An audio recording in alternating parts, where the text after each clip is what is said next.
I think I want to start the meeting because it's exactly 2. But the tradition for the University of Nairobi, normally we like starting with a word of prayer.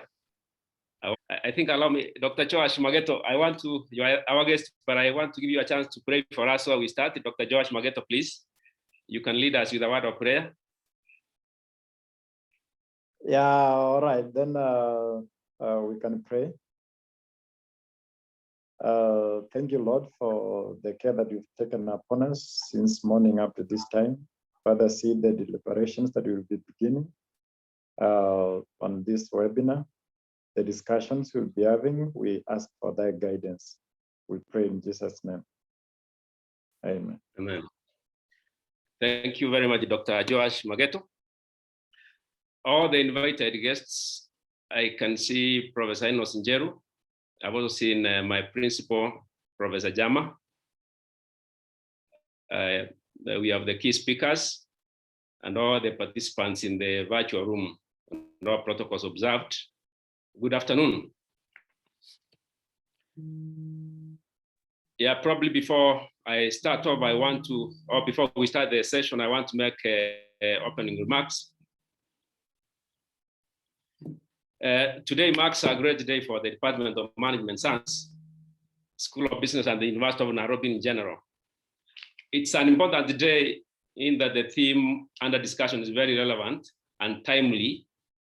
And the theme basically is the role of artificial intelligence in supply chain resilience in the developing economies. We hope the discussion in this forum is going to stimulate thinking around the broad area of artificial intelligence and other related technologies and how they apply in the emerging economies. But before we listen to the presentations from our key speakers, I want to invite Dr. Wainaina Gidhi back his remark. I think I was to invite the Professor Katie Ritondo, who is our chairman of the department, but she has some technical itch. So Dr. Wainaina Gidhi, if you are in the virtual room, please give your remarks on behalf of the Department of Management Science before we proceed to other speakers. Thank you, Moderator Dr. Ombati. The DVC Human Resource, University of Nairobi, Professor Enos Njeru, the Principal, College of Humanities, Professor Jama, the invited guest speakers, Professor Gordon, Dr. Joash Mageto, and also John, amongst many others. I'm Wainaina Gidhi from the Department of Management Science, and I just want to make a few comments regarding the department, which is the host of this particular webinar, and also actually welcome you to this particular session. So feel welcome, feel at home. So the Department of Management Science is one of the 3 main departments at the School of Business, University of Nairobi, with a very strong and well-respected faculty of about 20 members, and works closely with the industry, both locally and internationally. And hence the reason why we have all these speakers here. And the topic under discussion is related to how we can transfer knowledge, academic knowledge, to the industry, specifically artificial intelligence. So the department has programs cutting across from undergraduate to postgraduate. In undergraduate, we have 3 specializations. That is operations management, management information systems, and supply chain management. And again, hence the issue of artificial intelligence in managing the modern day supply chains. At the MBA, to the master's level, we have an MBA program and also 2 Master of Science programs, one in operations management and one in supply chain. Similarly, at the PhD level, we offer PhD in operations management and also in information systems. So briefly, very briefly, that's who we are in terms of the offerings. As I had mentioned earlier, for the benefit, Professor Gordon may be knowing this, we work closely with the Kune Foundation, amongst others. We also are a member of the African Association of African Business Schools. So I don't want to dwell so much on that. Probably we'll hear a little bit more from my colleagues from the University of Nairobi. But mine was just to mention about the department which is hosting this particular workshop. Dr. Ombati, do I invite the Dean or I take it back to you? Yes, yeah, for protocol purpose, yeah, I think you invite the Dean and then that way, yeah. And then you can invite the principal and so on and so forth. Thank you. So I hope our Dean is here. So I want to take this opportunity to welcome the Dean, Professor Jackson Malu, to make his remarks as he takes the program forward. Welcome, Professor.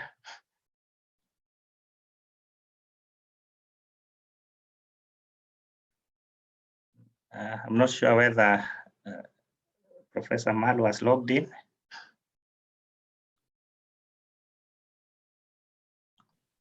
Dr. Ombati? Yeah, you can have the honor to invite the principal, Professor Jama. Okay, with that, may I take this opportunity and honor to invite my principal, College of Humanities and Social Sciences, to make his remarks, and also invite the Deputy Vice Chancellor. Welcome, Professor Jama. Thank you very much, Michael. Thank you. DVC Human Resource and Administration, Professor Innocent Jeru, standing in, I believe, for the Vice Chancellor. Distinguished guest speakers, distinguished participants, ladies and gentlemen, and all participants, all protocol observed. The College of Humanities and Social Sciences is the largest of the 6 colleges of the University of Nairobi, and is composed of the following in terms of category: centers, institutes, faculty, and schools. The centers are 3: the African Women's Studies Center, Center for Advanced Studies in Environmental Law and Policy, CASLAP, and the Center for Translation and Interpretation, CTI. The institutes are 4: Institute for Anthropology and Gender and African Studies, Institute for Development Studies, Institute of Diplomacy and International Studies, as well as the Population Studies and Research Institute. In terms of faculties and school, we have got the Faculty of Arts, School of Business, School of Law, School of Economics, School of Journalism and Mass Communication, as well as, yes, those are the only 5, actually. Those are 5. In there then lies some 15 departments. And in terms of 4 thematic areas. And in terms of population, we are the largest also, constituting about 54% of the student population, about 34,000 students at the College of Humanities and Social Sciences, and 50% of the also academic and the administrative staff. Given that the college supports all these units, it therefore generates a lot of information and data on a daily basis, of which some are structured, organized, and systematic or methodical. But others are unstructured. For example, information from the social media containing student and staff perhaps complaints or compliments, and also suggestions for improvements and so forth. This is what constitutes what is referred to as the big data. Understanding this information requires advanced analytical tools, to extract knowledge that can be used to inform the many units the college supports, as well as the university at large. The college, therefore, aspires to invest in these technologies in the foreseeable future. Locally and at university level, COVID-19 has enlightened us on what technology can do here in Kenya and what it is doing globally, especially in the advanced economies. The webinar, therefore, on artificial intelligence and supply chain has come at an opportune time when the University of Nairobi is using technological systems such as e-procurement system and so forth.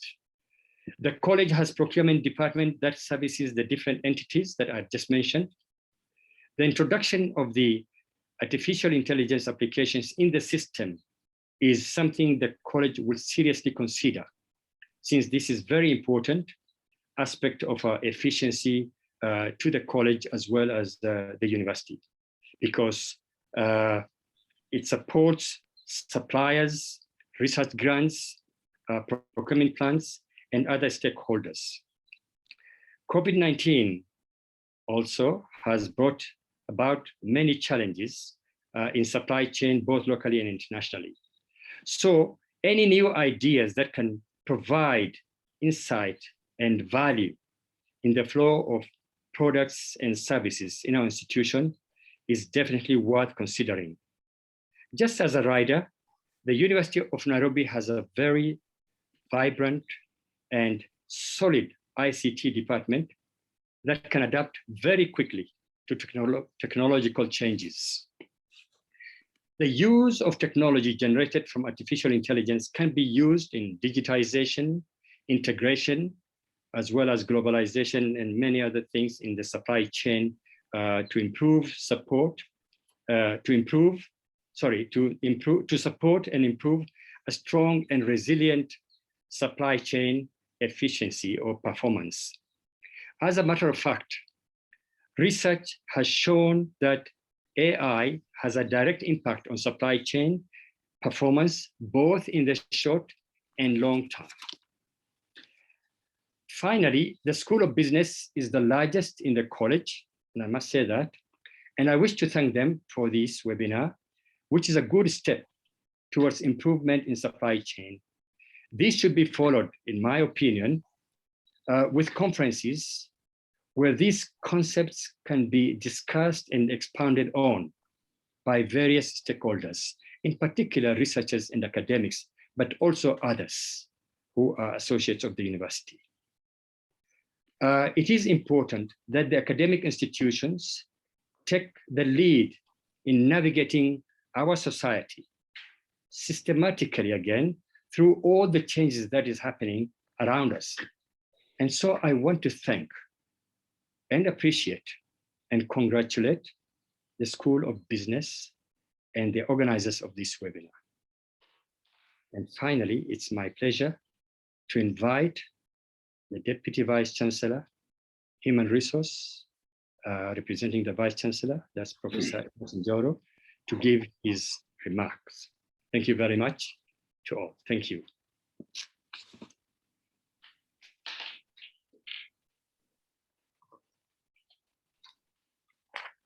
Professor Njeru, are you there? Are you in the house, Professor Njeru? I am there, Professor Njama. Yeah.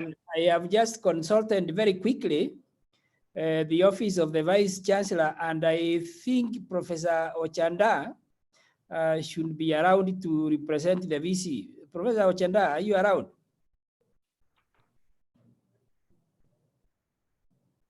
Professor Ochanda? Professor Njama?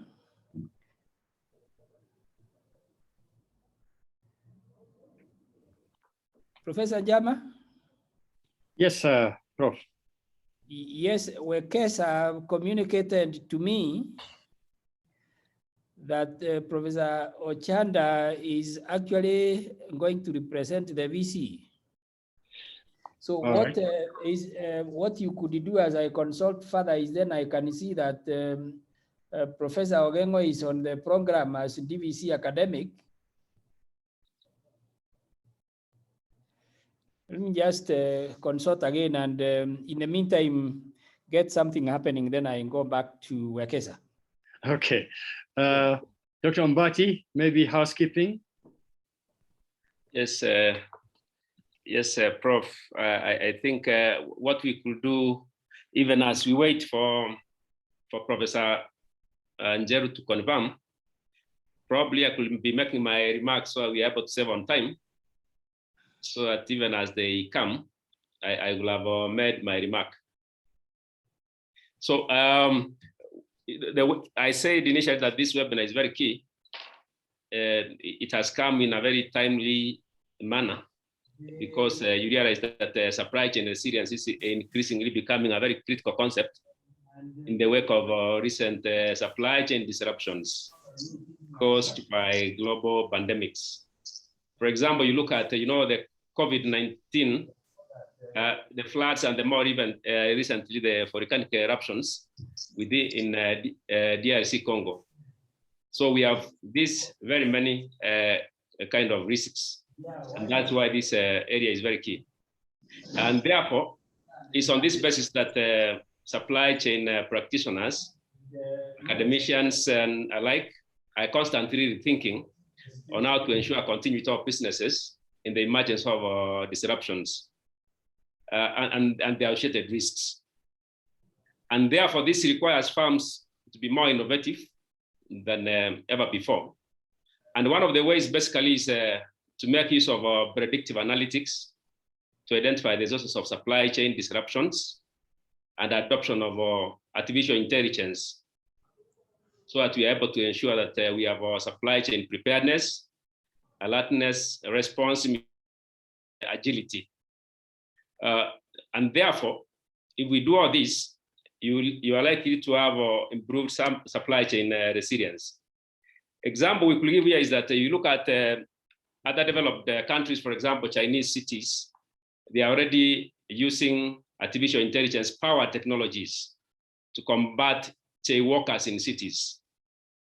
Normally, jaywalkers receive fines on their mobile phones, and they might find their web chat balance diminished. So these jaywalkers also have their faces displayed on large public monitors. Therefore, this again, it follows even to very serious companies. For example, you look at Amazon, they are already applying artificial intelligence continuously to better understand their customer search queries. And that is the reason why they are looking at this particular product. In this dynamic world, therefore, where the originations are still struggling with their internal bureaucracies and departmental silos, it's exceptional to see how Amazon keeps emerging with encouraging innovations to enhance customer experience. And I think this one should be borrowed in the emerging economies like Kenya. However, for the sake of these participants, for the participants in this room, you realize that the Western or the developed countries, they have their own unique issues and challenges. And actually, even the pandemics could vary from nation to nations. And that's why we are encouraging even the African or the developing economies, and particularly the practitioners and the academics, to really focus on these new emerging technologies like artificial intelligence. And then, that's why, as a department and the School of Business, and basically the University of Nairobi, we have to look for very, experienced and knowledgeable experts, who includes Professor Gordon, Dr. Joash Mageto, and John Matogo, who are from both academics and the industry, to come and share with us this very important theme. So I want to believe and hope that most of us from this webinar, we are going to learn a lot. So before I invite the guest speakers or the key speakers to give their presentations, probably I may want to know from my seniors, Professor Jama, whether we have been able to have the representation from the Office of the Vice Chancellor to give his speech. Yes, we're asking somebody to send the link to Professor Chanda, and Giri is doing that. Okay. Yes, thank you. Thank you very much. So,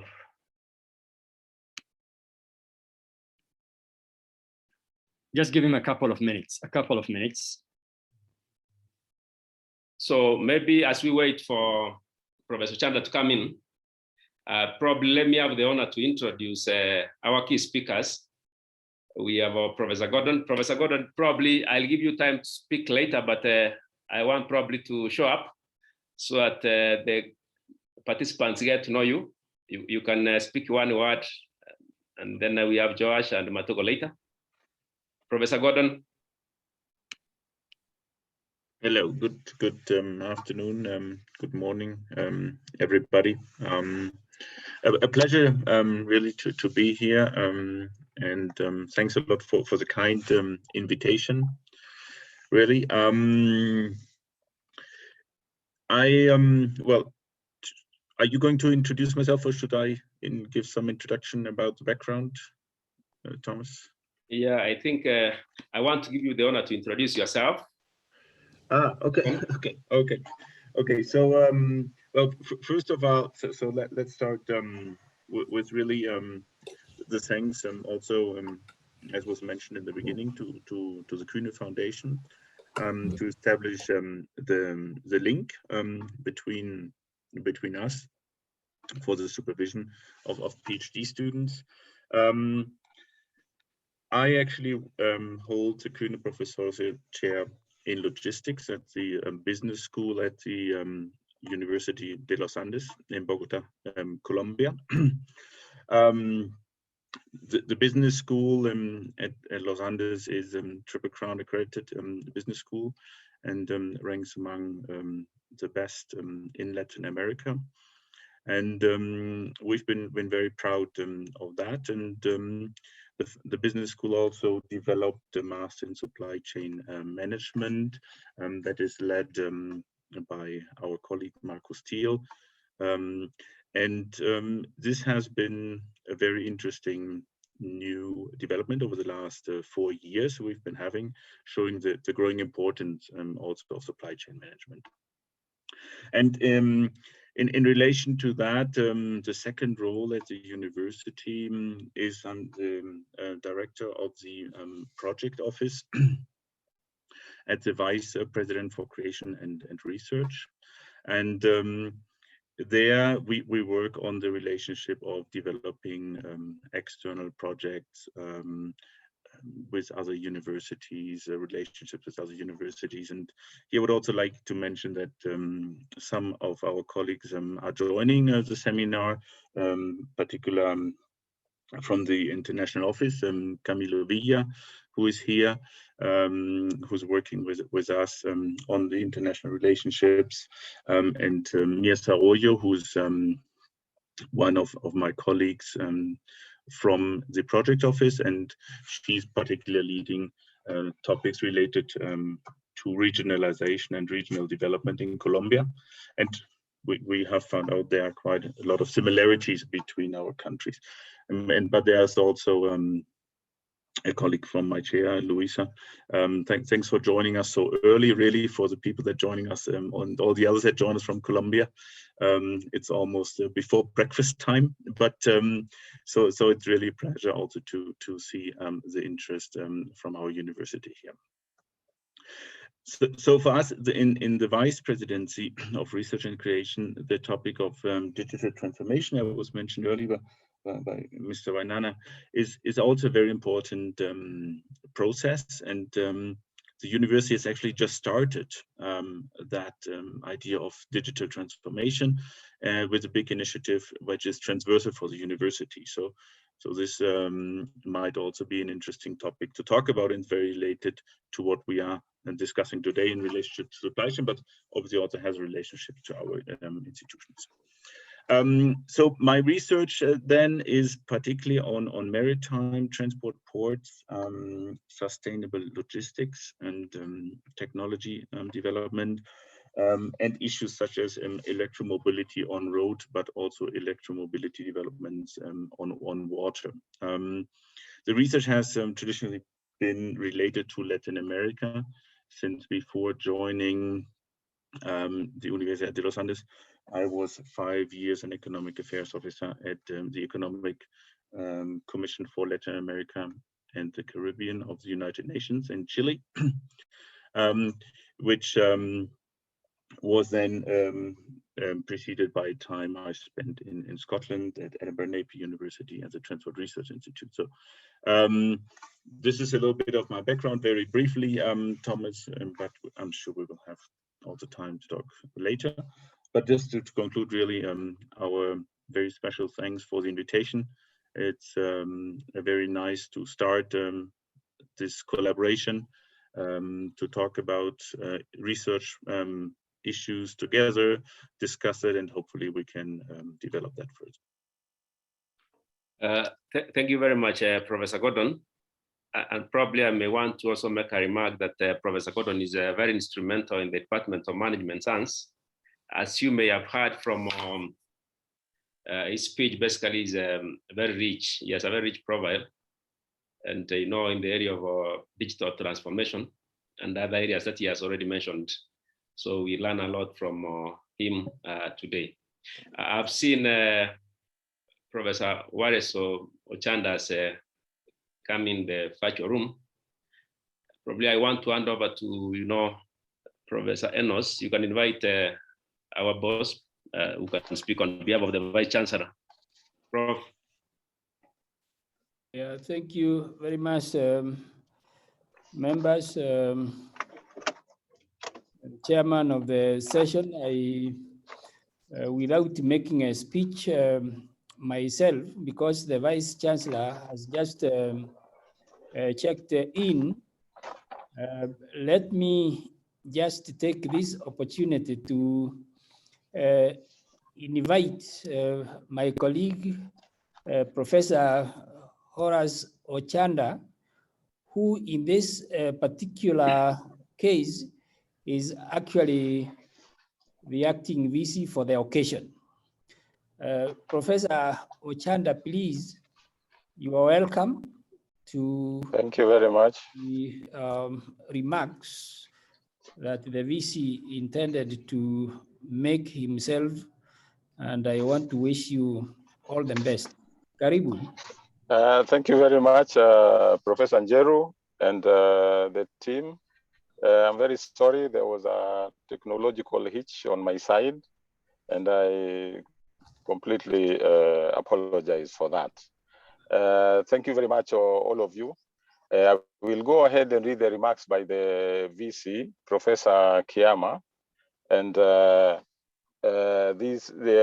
he was going to come, but unfortunately he was unable to come to make it. But I'm very, I really apologize on his behalf.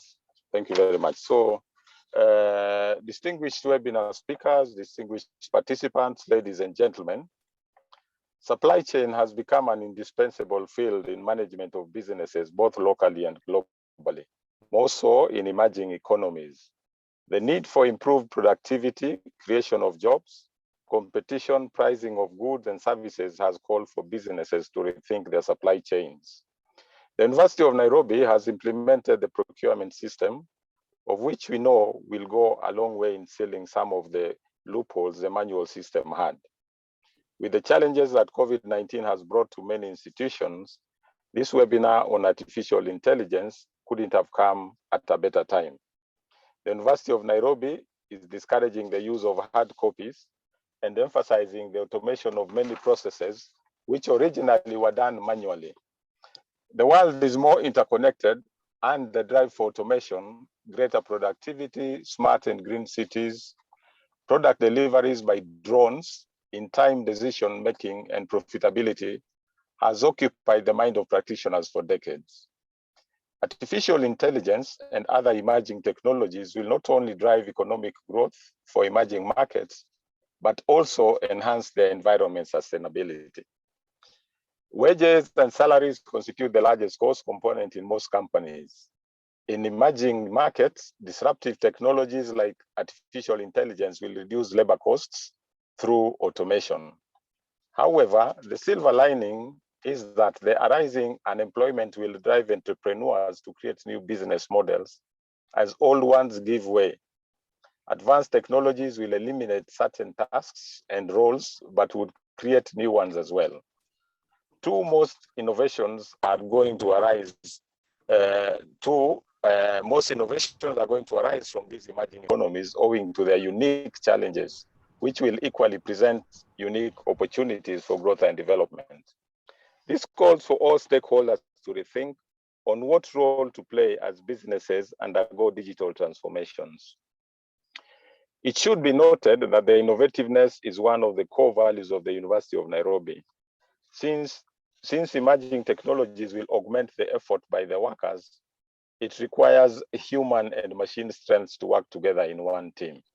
This way, it will be possible to identify new opportunities for revenue growth, innovation, and quality.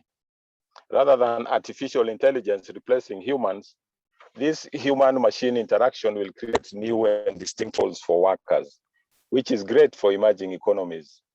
The need for artificial intelligent thinking also extends to academia. Through artificial intelligence's predictive analytics, institutions of higher learning can deal with unanticipated opportunities. For instance, through improved decision-making, academic programs can be expeditiously adapted to meet the needs of the market.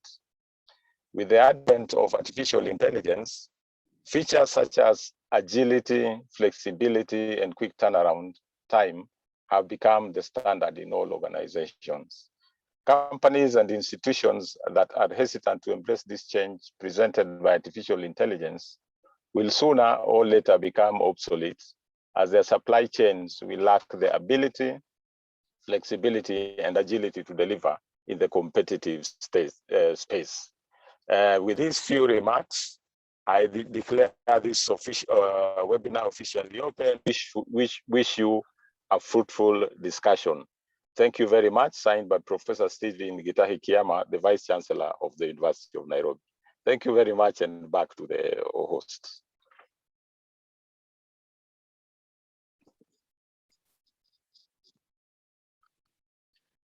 Thank you very much, Professor Wallace Ojanda.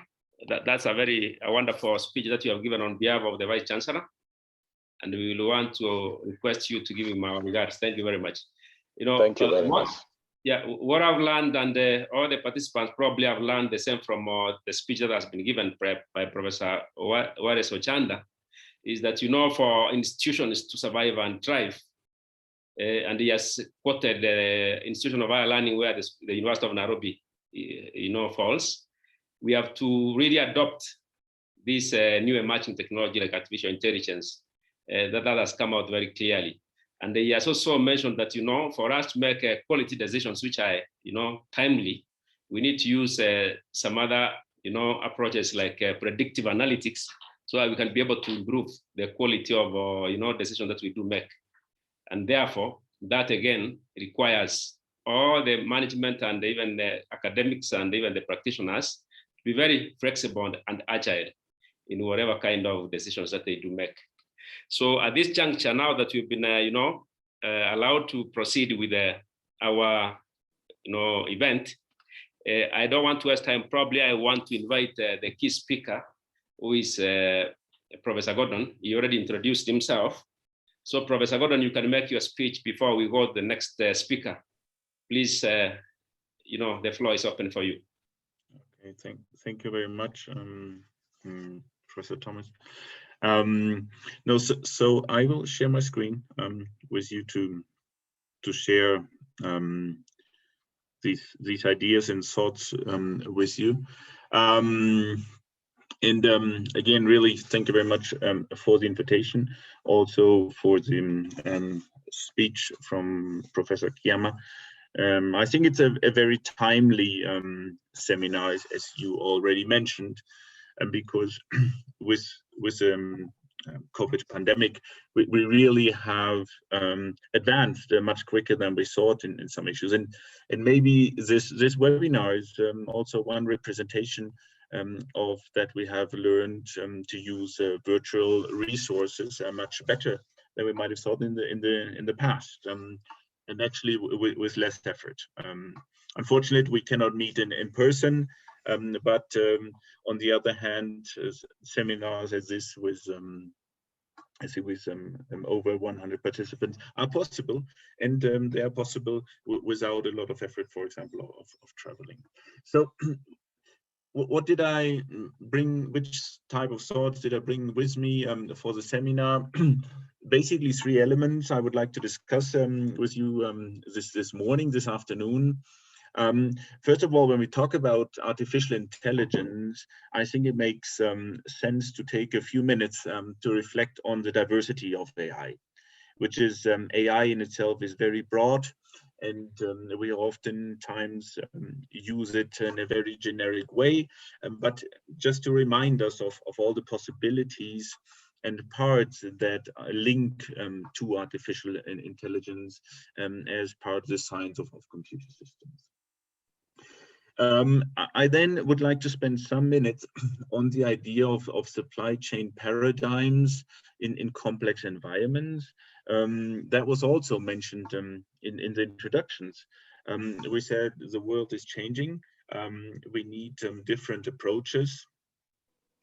We mentioned the paradigms of flexibility, of adaptability and agility, but also there's the issue of possible resilience and others where we need to find new trade-offs, because we also know that in the past many of our supply chain designs have been driven principally by cost and efficiency. So maybe also if we think in the way of artificial intelligence and a sustainable future, there we should give some reflections on those paradigms. And the third point is really to talk about emerging economies like the ones we live in.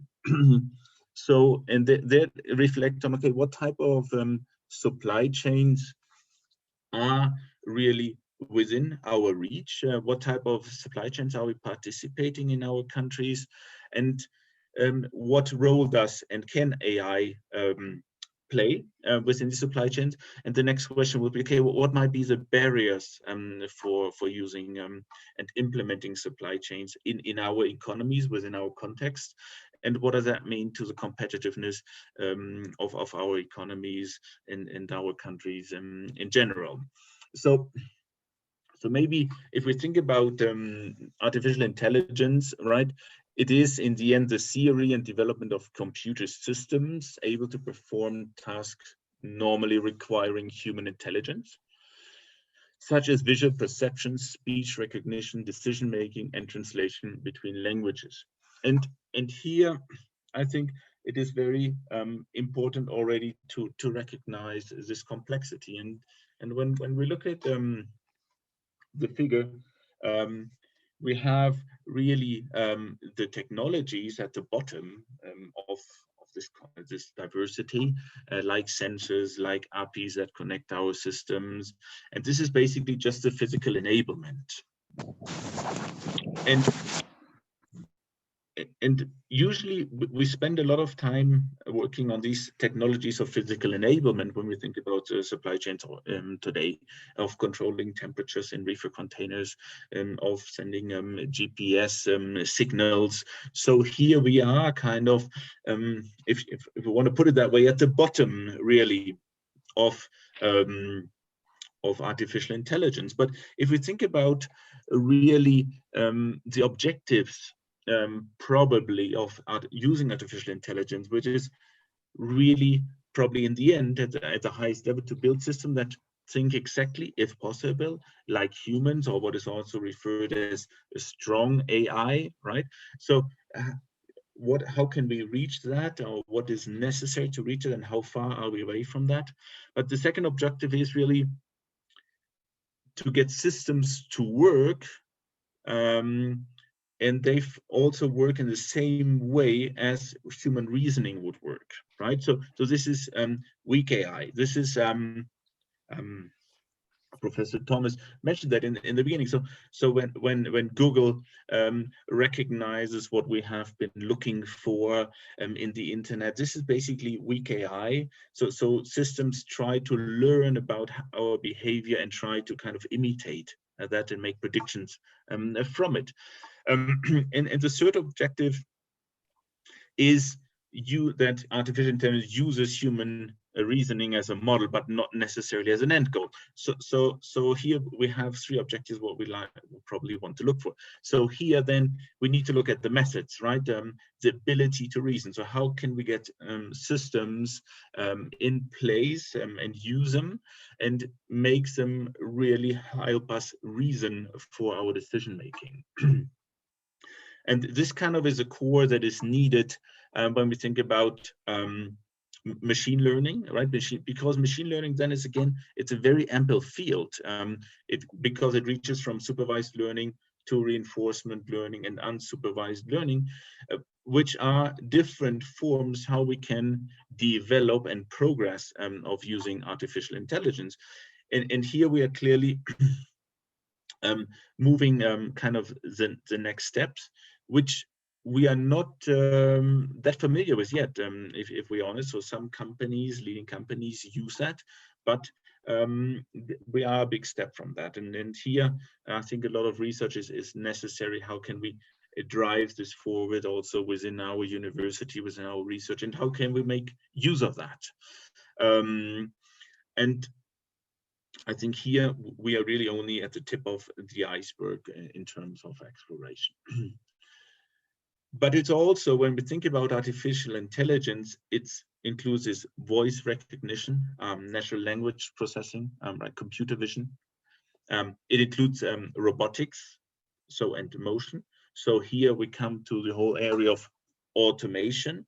Automation, particularly in our emerging economies, and we'll come back to that, is always driven with the discussion about what do we do with our human capital and how far will human capital that we need for our economic processes and service processes, how will we need to adjust our human capital, how do we need to reinforce that, and it's then related also to planning, optimization, and knowledge, right? So here we see this broad scope of artificial intelligence, and I think it makes sense. And I'm looking forward also to then hear from the other speakers, so which would be the leading parts that we can start with, right? And where do we want to get over in the next years?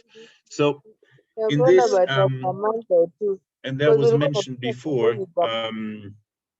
we had this new operating environment. The pandemic triggered a disruption in our usual behavior. I think it triggered a reflection on how we have been doing things. And it also triggered a reflection on the complexity of the systems, particularly when we think about supply chain logistics process, how complex our system, and probably here how fragile are also our systems. So if we take these new complex environments that have been emerging, right, we probably have to not only think in resilience, but also beyond resilience, because we heard a lot of discussion with the disruption that, oh, now we need resilient supply chains, but we have to also remember what is the definition of resilience, right? So you react to a disruption and look for different ways to buffer that, and then you will come back to your original state. But probably what we need is more an evolution, right? An adaptability of supply chains. So here again, it comes back to the learning. What can we learn of more volatile environments? How can we use this learning from volatile environments or the exposure to unprecedented disruptions And again, for me, here's a direct link to the possibilities of artificial intelligence, because it's a learning process. It also comes back to the question of, okay, do these supply chains that we want to construct and that we want to technify, will we only make them robust, right, or adaptable, or will we actually lead them to something which is then referred to in the literature anti-fragile? Because I think one thing that we also found, that a lot of these relationships we had in supply chains were very fragile. We had a lot of drive on cost and efficiency, and this drive of cost and efficiency is in particular focusing on private costs, right? On reducing on the limitation on private costs, but not really considering the social costs of our actions in supply chain and including them into our concept. So here we have a reflection to make.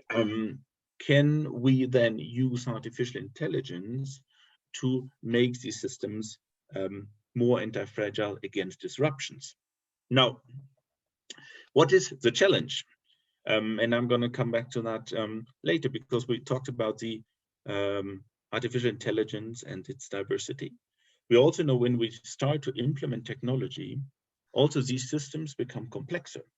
So we might have to think of a trade-off here, because we have more complex environments where clearly more complex systems can help us learning how to deal with them and how to structure our strategies within these complex environment. But on the other hand, at the same time, if we think about our actions, our economies, okay, how do we as humans deal with this complexity of the systems as well? Because that can also create a fragility, because we will have in the need of different types of human capital to work within this environment. So this is in a recent work we developed with my colleague Marcus Thiel, where we said, okay, how can we get a balance between this complex environment where we're exposed to vulnerability, right? Where we ask for even greater agility all the time, where we are trying to look for the limitations of lean strategies, right? How can we bring these in balance with other concepts such as robustness, anti-fragility, resilience, and where is this trade-off really in between these paradigms? So, and we need to be clear, if we implement AI in a very profound way in our supply chains, these will also become more complex, and this can lead also to certain challenges. So the question here then is, okay, we use AI, and the ultimate goal for that is to improve the logistics and supply chain processes and create additional value for our stakeholders. And this is I think, key for the message of the message here. Okay, how can we then use this technology and the information and data generated from this technology to create additional value? And what is this additional value? So it comes really about decisions. How can we better predict behavior? For example, predicting the arrival of trucks, of ships in ports, so we can work on predictions here. It has to do with processes related to storage. How can we minimize storage costs? How can we minimize the wasteful use of resources, right? And how can we also coordinate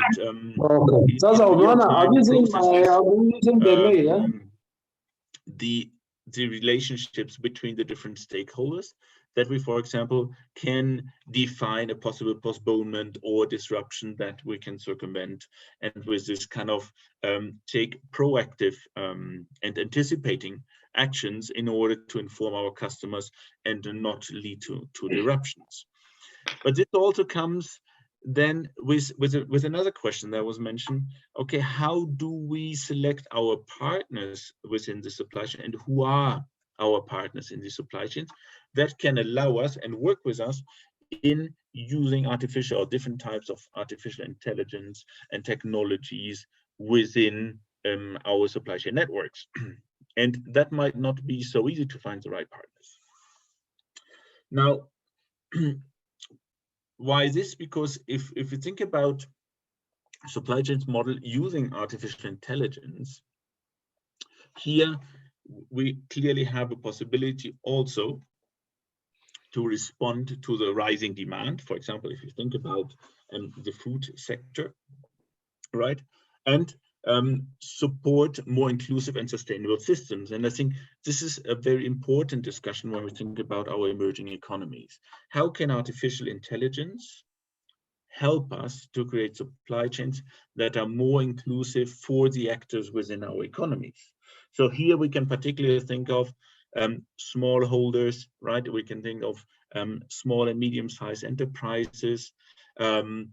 Maybe a good example in Colombia is always the ag and food industry. Okay, how can we create more inclusivity, more sustainable systems on the base of artificial intelligence? So clearly, the first option is we can enhance the resilience of their methods. For example, what inputs they use in their production activities, what inputs they use, for example, in the logistics processes. And this will help us hopefully to reduce the cost, reducing the cost and increasing the quality of inputs and services. So here, then it will help us to take better decisions. And on the other hand, when we talk about the information flow and the possibility of learning about where our markets are, it can increase this access to facilitate SME integration into regional and global supply chains. Now, further, I think what is very important in our economies is it can also proliferate the entrepreneurs' access to the internet and the adoption of smart devices, because there is a big step we have to do when we think about rural regions, for example, in Colombia. We need to prepare also the people to have access and use these type of technology and devices that they can really then gain that access. So this is kind of an enabler that we can push this step in these maybe more emerging rural regions. Well, here I'm talking about Colombia, right? So, but there will be barriers, and the barriers will be, okay, if we think about our economies and their structure and the configuration of small and medium-sized enterprises, how can we then replicate and scale up these AI technologies within our economies? How can we, for example, replicate and scale that out with small holders or small coffee producers? How can we do that? What are actually the mechanisms, for example, also then for financing this type of scaling up and replicating it?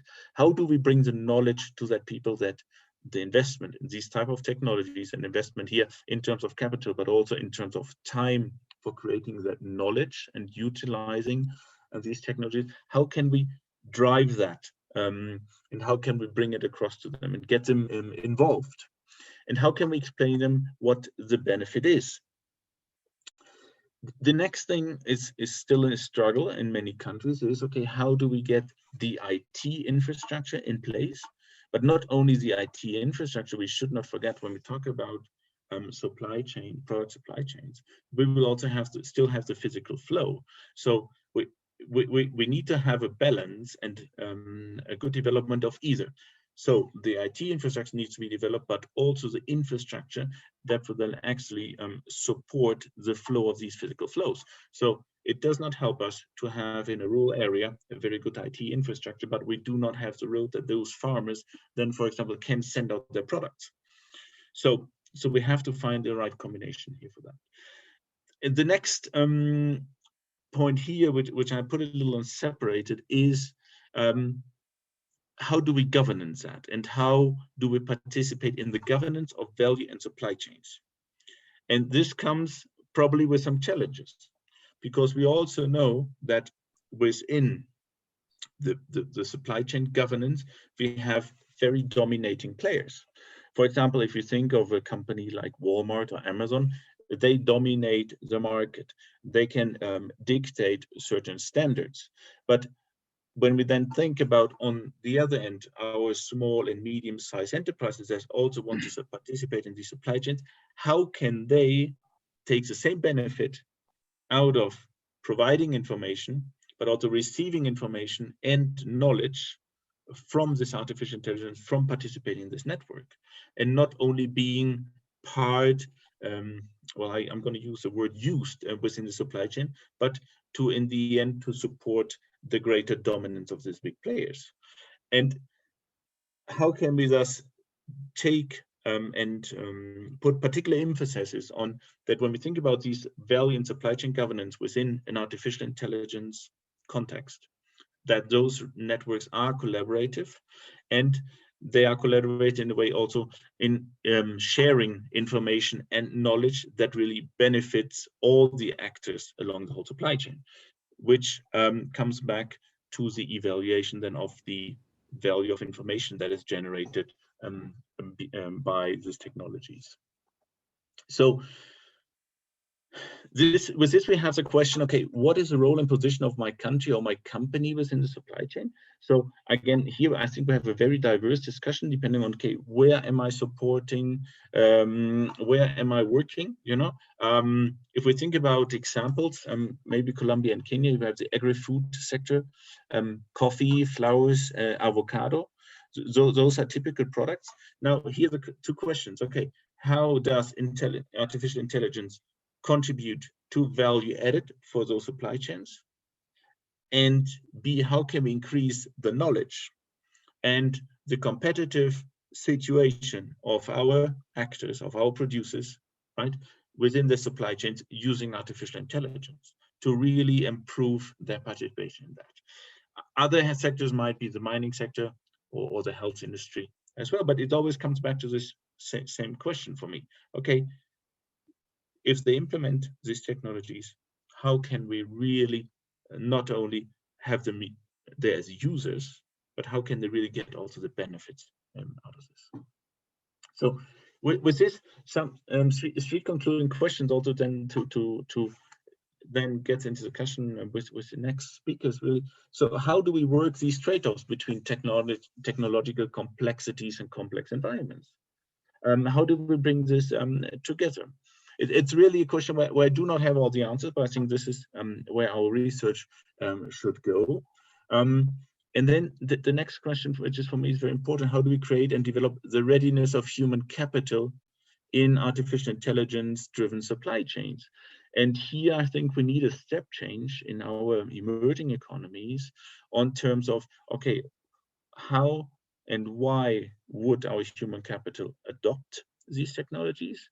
And how can we really bring them the knowledge to get the most out of the utilization of these technologies? And here I'm really talking about the different supply chain actors and supply chain professionals. So, and then the last question, I think, which is always in the background here, but it's very important, then what are the contributions of artificial intelligence in supply chains towards the sustainable performance of these? And this is, I think, also a question. So when we use artificial intelligence, different technologies, do we reduce the carbon footprint and the water footprint of our supply chains? Clearly, the technology should enable us to monitor and to show that, but I think it's very important to also then really visualize this progress. So with this, I'm going to conclude and give back to you, Thomas. Thank you very much. Thank you, Professor Gordon. That's a very wonderful presentation. We appreciate it, really. Perhaps before I proceed to something else, I should be able to mention that the participants, basically, we have the chat box. In case you have a question that you are thinking is very burning to be addressed, you can make use of the chat box. I also need to mention that, you know, we are recording, we are recording, so I will wish to seek for your consent I think it's very ethical to do that. Should have said that prior to the meeting, Professor Gordon.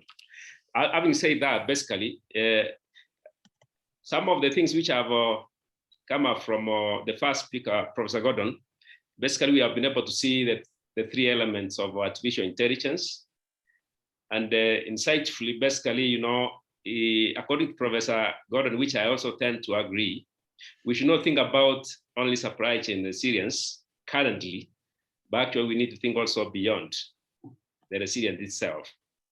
And one key aspect that we have to focus on also is supply chain governance for us to be able to even use that artificial intelligence as it's required to be used. I also learned that, and I think most of us have learned that we need to understand the various volatile environments and know how to manage the same, because we are saying implementation of artificial intelligence is not just as easy as it can be mentioned. It's normally complex. So the implementation has to be really be of concern to both practitioners and academics. And also another issue that came up, basically we have challenges. For example, we have to think about the trade-offs and how to deal with the complexities of the same, you know, up to including trying to incorporate robustness or adaptability.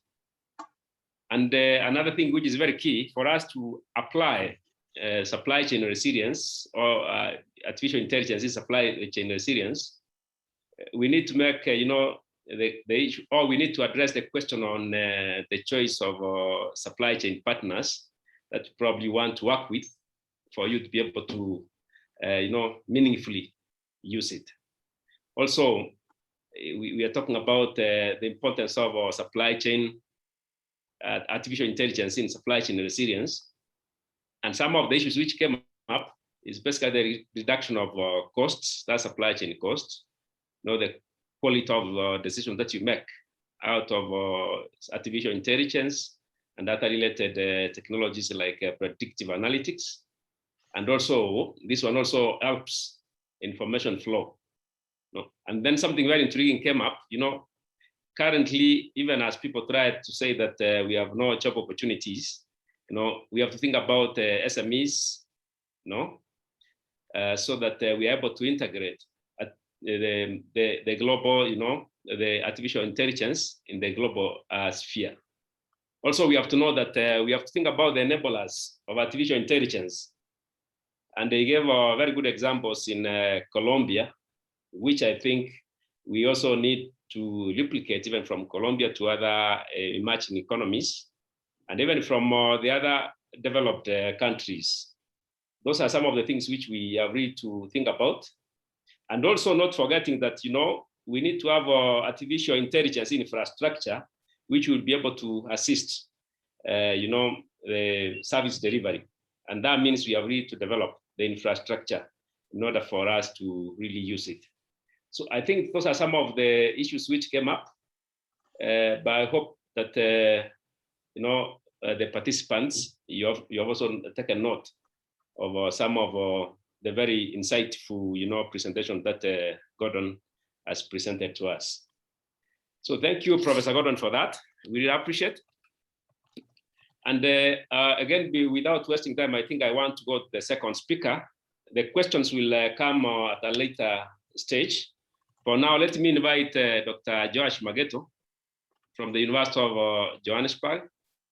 Dr. Mageto, I think, you know, I want to give you a chance also to introduce yourself. Most of the participants probably may have interacted with you in one way or another. Yeah, you know, you are an alumni of the University of Nairobi. Please introduce yourself and then proceed to your presentation. Josh.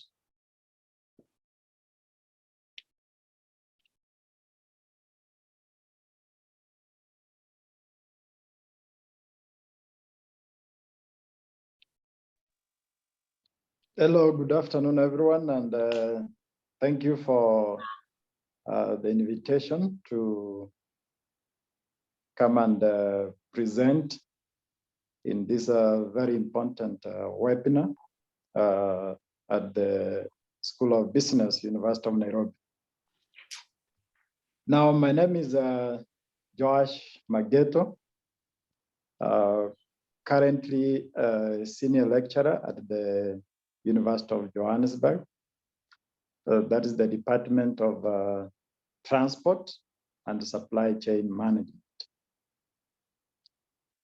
Yeah, previously I've interacted with the School of Business in various capacities as a student and then as a part-time lecturer for some time. So I'm happy to see my lecturers there and also the colleagues that I worked with in the department. So thank you so much for that. I don't know, I had forwarded my presentation to you. I don't know whether you can be able to project it on my behalf.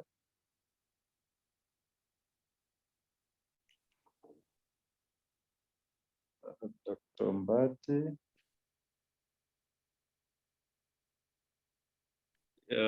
Doc, you want to, on your introduction, I guess? No, I haven't gotten your presentation, please. Okay, maybe there was another somewhere.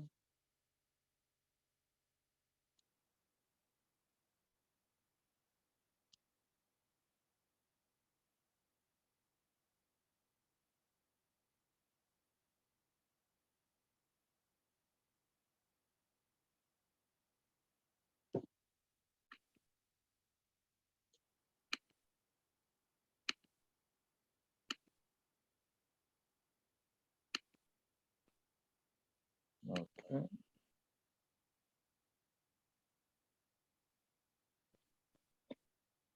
Yeah, just a minute, trying to load it up. Okay.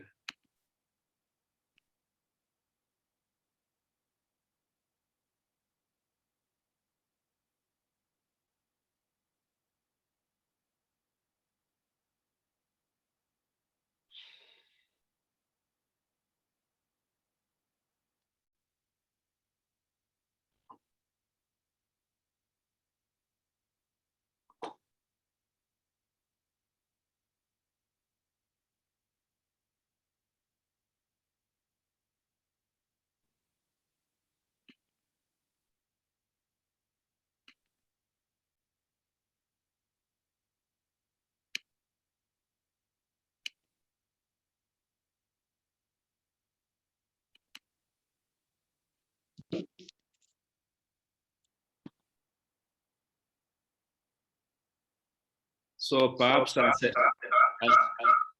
as Charles Lord's his presentation, let me just take the honor to also introduce him more visually as he looks for the presentation. Now, Josh Mageto has done a PhD in logistics from the University of Johannesburg. He also did MBA from the University of Nairobi and a Bachelor of Education from Moi University. He also has a CIPS from the UK. Sorry. Oh, he's presenting.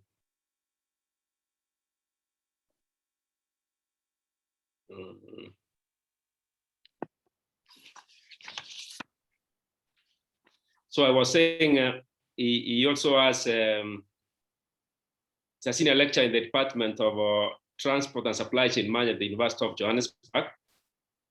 His research interests include logistics, outsourcing, supply chain skills, freight management, and he also has a research interest in data science and big data analytics in supply chain quality systems, Internet of Things in distribution and supply chain management, public transport, and discrete choice modeling experiments. He has authored a number of peer-reviewed articles in transportation, logistics and supply chain management, and he has also written a book on inventory management. He is also a peer reviewer with the logistics and supply chain journals. Dr. Mageto has carried out a number of consultancy projects on logistics, Operations and Supply Chain Management for AMREF Africa in Nairobi, and also in South Africa. That's a brief introduction for Joash. I want to believe that Joash, now you are ready with your presentation.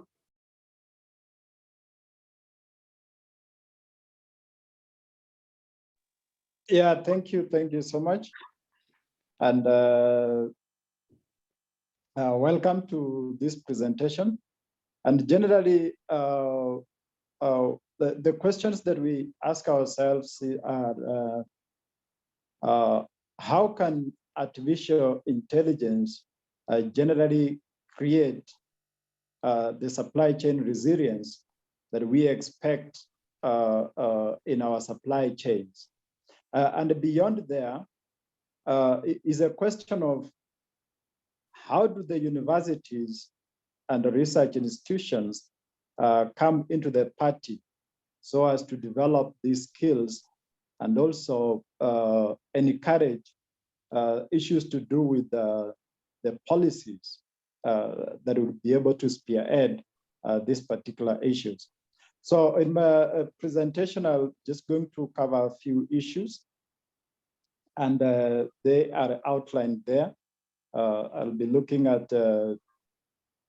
definition of supply chain resilience and agility, and be looking at the state of supply chains in Africa at the moment, and also how AI will create the required agilities that we are talking about, or the resilience that we are talking about.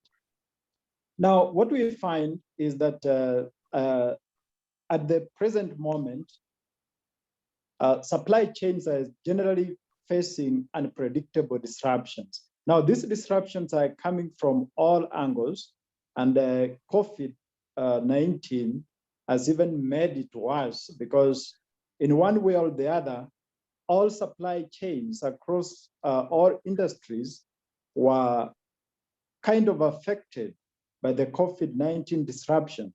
And this came about because most of the supply chains are globalized right now. You get that most countries are manufacturing their parts and other equipment in China, then they're shipped across the whole world. Many of the countries have the sources of raw materials in different parts of the world. And with the travel restrictions, generally COVID-19 disrupted almost everything and every supply chain. Another thing we find is that Africa was among the continents that were highly affected.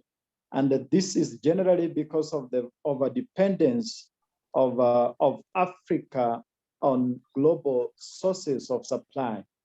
You get that the general thing that Africa is not dependent on itself, whereby we are getting many of the electronic equipments. We can talk of medicine and the other things. We are getting all this from global supply chains. And when the global supply chains or global travel is disrupted, it heavily affects African nations and African supply chains in general.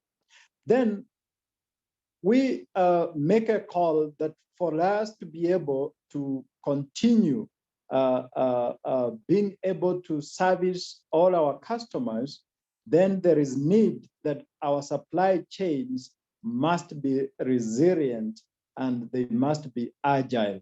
Then the question comes, what is a resilient supply chain? What is an agile supply chain? And what will digital transformations do to our supply chains? Now, generally, when we talk about resilience, we're talking about a supply chain's ability to absorb or adapt to disruption. Now, once the disruption occurs, a supply chain should be able to move towards its original equilibrium, if not even a more better state. and that to be able to do that, it's not going to be easy. And that is why digital transformation is a likely route that most organizations can follow to be able to achieve resilience. Now we talk about agility, that a supply chain should be agile. And this is generally the ability of a supply chain to be responsive to the dynamic and the turbulent requirements of customers. Now, we know very well, like during the COVID-19 disruption, customer requirements became very turbulent and very dynamic, and only agile supply chains were able to survive. But many of the businesses that did not have these digital transformations, they had challenges meeting the needs of their customers. Then research has already shown that the route to resilience and agility is supply chain digitalization. And generally, this is what we call the digital transformation of supply chains. Now, but COVID aside, what was the state of African supply chains before the COVID-19? Now, in terms of technology, there was always limitations in terms of technologies. Because the relevant technologies are not applied or not available to all the supply chains. And another thing is that the skills are also limited. The skills, we do not have the professionals. Talk of the skills gap that exists in many of the African countries when it comes to supply chain. Then you talk about the distances. In Africa, goods are moved over long distances, and this results in long lead times. And this is generally because many of the population in Africa, they still live in the rural areas. Africa is not as urbanized as other developed countries, whereby you can be able to deliver goods maybe in a particular city, then the distribution within the city becomes easier. So we have generally fragmented markets, which increase the costs of transportation and make it difficult to get benefits of economies of scale. We also talk about the risks that face African supply chains.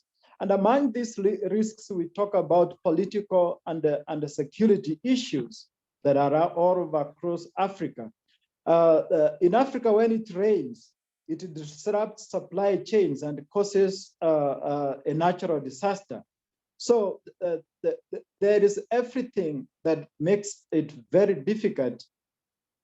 To in African supply chains. You get that even when it comes to foods, especially food crops. You get that in Africa, it is where over 95% of the losses of what you can call food loss occurs before the food gets to the consumers. In other countries, food is lost because people don't want to eat, especially in developed countries. They just throw away the food. But in Africa, most of the food is lost before it gets to the consumers. Now, it is in Africa you get that one part of the country has a pamba harvest, while another part of the country is facing a famine, simply because we cannot be able to communicate properly, and we have not been able to link all our demand points within our countries in Africa. So this is the state of Africa supply chains. With all the limited end-to-end feasibility, with the little or no supply chain finance that can be able to support supply chain entities. Now, it makes almost everything very complicated. And we are wondering can this AI, artificial intelligence, offer solutions to our problems? Now, that is the question we are asking this afternoon. Can technology offer solutions? And if yes, technology can offer solutions, which technology is this? Now, we are saying that indeed, digital transformation creates supply chain agility. And how does it do it? One is by reducing supply chain complexity and reducing uncertainty. Now, you talk of any technology, and what most of these technologies make use of is data. And in Africa, we are very poor in collecting data. Now, without data, it will be almost impossible for us to leverage on these technologies. Then there is a very, every reason why we should start thinking of how can we collect data. Now, think of Uber and the likes of Bolt. They entered the African market very recently, but they have so much data that they can be able to know what happens in our cities than most of our African governments. So there is every reason that we need data. Now, if we get the data, what will we do with the data? Once we get the data, we can be able to establish, or we can be able to leverage on technologies to have end-to-end feasibility. In other words, we can be able to view the entire supply chain for a particular organization. And beyond there, we can also be able to get external data sources. And these sources can be able to feed into our systems so that we can be able to make accurate decisions, so that we can be able to make insights into the likely disruptions, the likely challenges, and also the likely customer requirements that we can that the supply chain is likely to face. Now, this data will allow for supply chain collaborations. This data will only work if we encourage, or if we make use of the various systems and the technologies. Just a minute, having a technical issue. We'll be back in a second.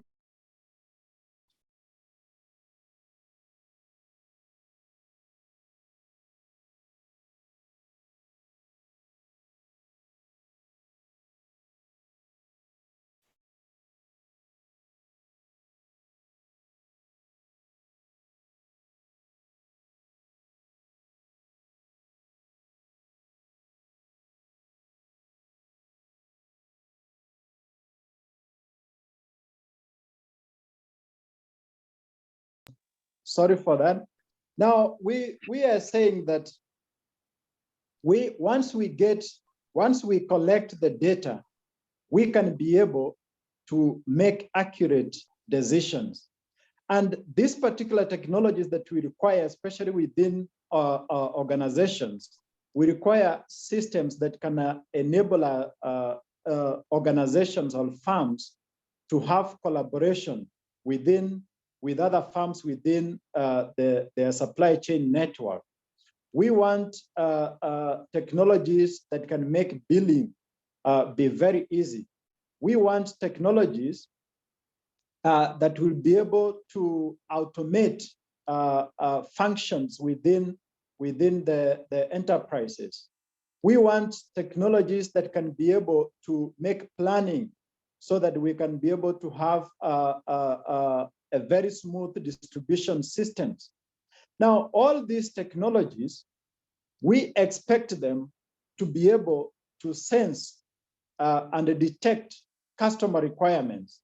We do not want a situation where we'll be spending a lot of time discussing or trying to focus customer demand or customer requirements, but rather a situation where we can be able to detect customer demand or customer requirements. Now, beyond there is a situation where we also collect information from the external environment.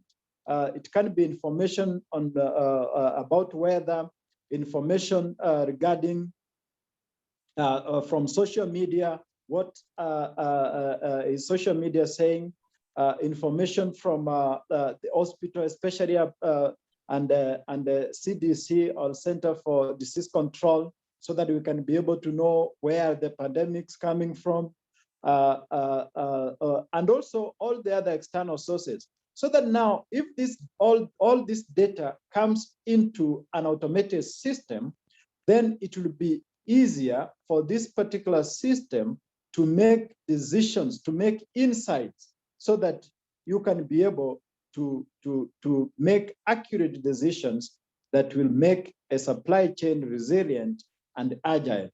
But then well, when we talk about this, big question that comes is, what is artificial intelligence then? And can it be able, is it the system that we are looking for that can solve some of the problems or supply chain issues that we have?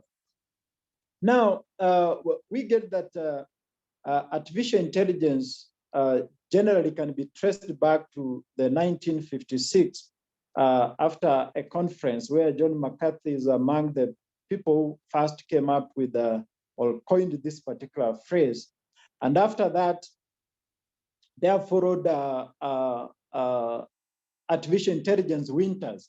And to decolonize that phrase, we can say it is artificial intelligence droughts that followed, and whereby little progress was made regarding artificial intelligence. But then when you look at research from the year 2000 onwards, there has been serious progress on artificial intelligence technologies, whereby we have advancement in machine learning, deep learning, big data, and high-speed networks. And this has really transformed the field of artificial intelligence.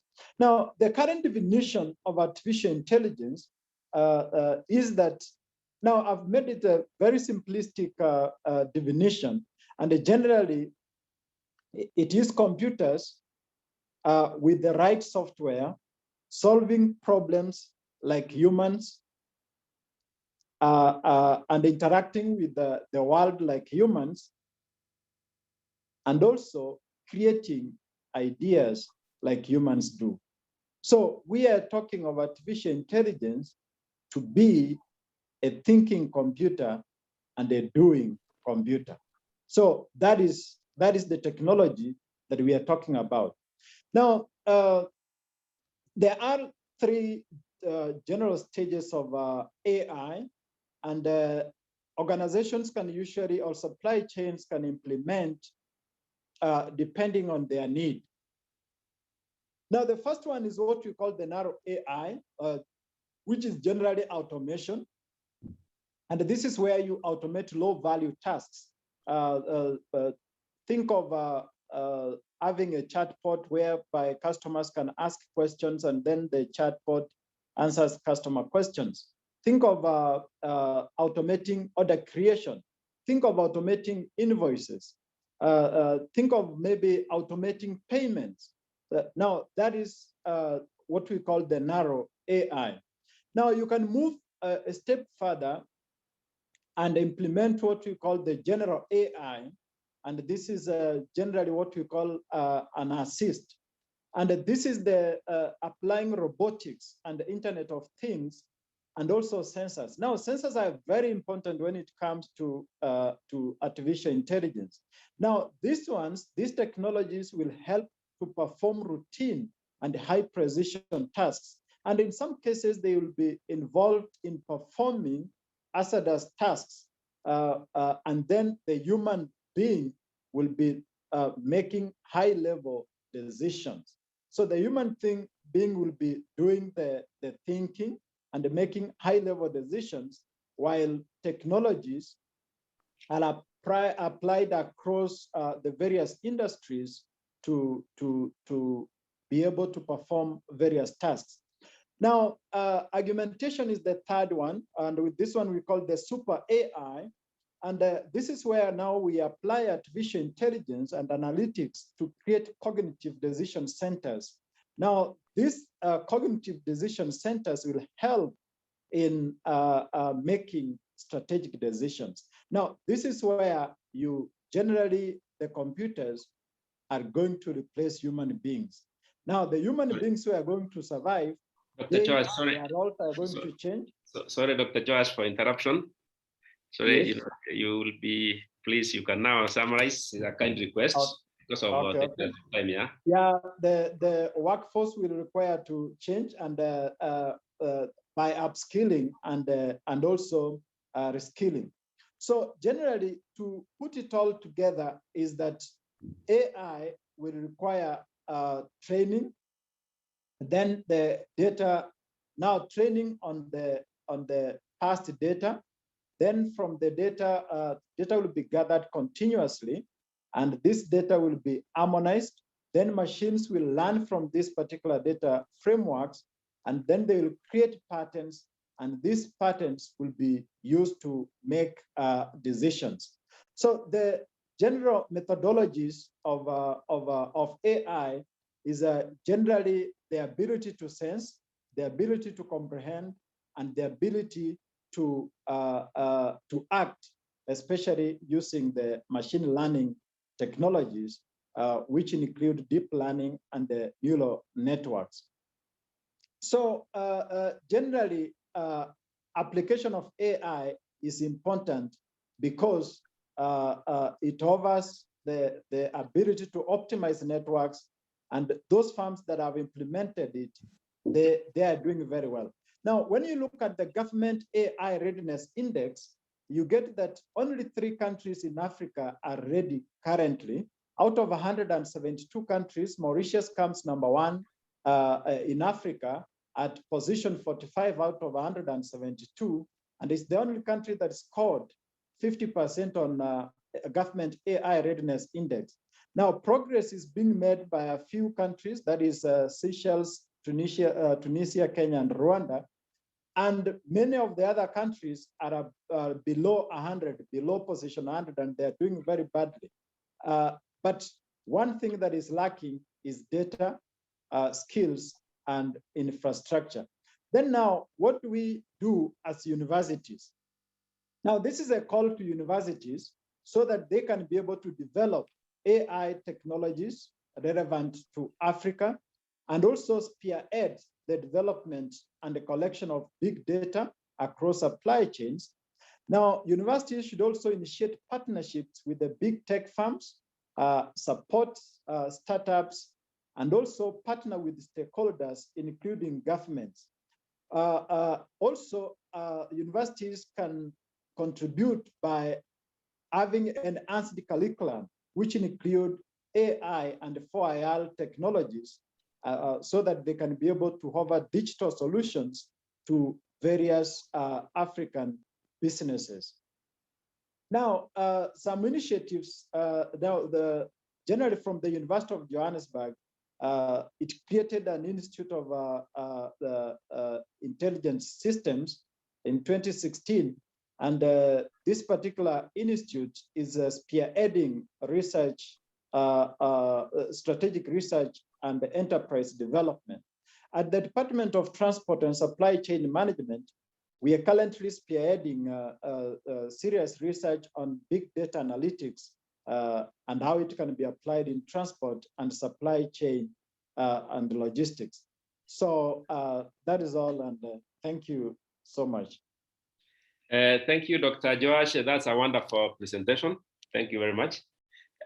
Some of the things which have come up basically is talking about how can artificial intelligence create supply chain resilience. That's very key. And how do universities develop skills and policies to spearhead, supply chain resilience?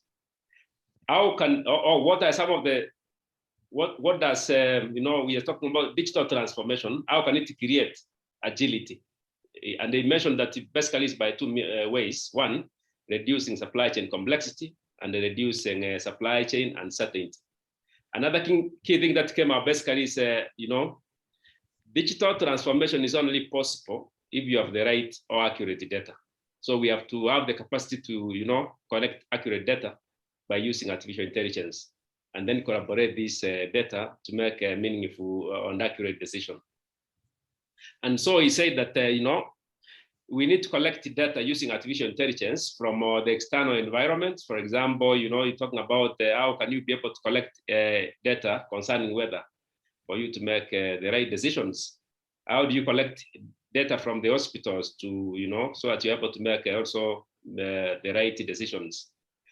The other thing that he mentioned, which is very key, once data comes or it's automated, it's easier to make, accurate decision fairly quickly. And then you also mentioned about the role of universities, where we also belong. What is the role of universities in Africa in terms of developing a resource and, ensuring that we have supply chain resilience? I think those are some of the issues which Dr. Cho has mentioned. And he also, of course, talked about the state of supply chains in Africa, where he mentioned 5 aspects were technology, skills, distances, risks, so on and so forth. Because I think we are running a sort of time, I want to invite our last speaker, John Matogo, to also make his remark. He has a wide experience, and I want to give him the opportunity to introduce himself first and then make his presentation. Bwana Matogo, I want to invite you, please, and then try to also summarize. Thank you. Thank you. Thank you, Dr. Mbati, for the opportunity to present, and thank you to the University of Nairobi for giving me a chance to speak during this meeting. Greetings, everyone. Good afternoon. My name is John Matogo. I'm Global University Programs Leader for IBM for the Africa region. I'm happy to be with you during this session to discuss some thoughts from an IBM perspective about supply chain using artificial intelligence.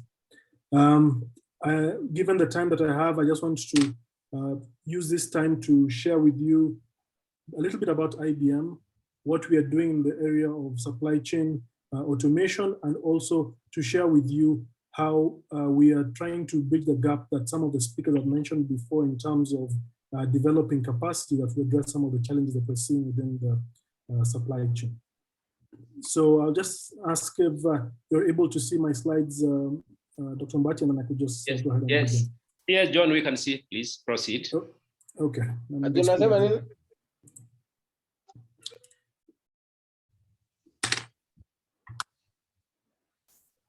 Okay, so the topic that I would ask to look at was to explore how the role of artificial intelligence in the supply chain resilience in developing economies. From an IBM perspective, I just switched this conversation to be how to make our supply chain smarter, and especially around the context that we all find ourselves in, that we are in unpredictable times. A lot of the content I'll be sharing with you during the session today is based out of a report from our Institute of Business Value. Our colleagues did some studies towards the end of last year. So in this presentation, I'll just summarize some of the findings from that report. If there is interest, feel free to look at the report in more detail. Please feel free to reach out to me after this session, and I'll be happy to point you to the full report. Before I begin, let me just give you a 1-minute background about IBM. Sometimes I realize that not everybody is familiar with IBM. In this coming month of June, IBM will be celebrating 110 years of the company's existence.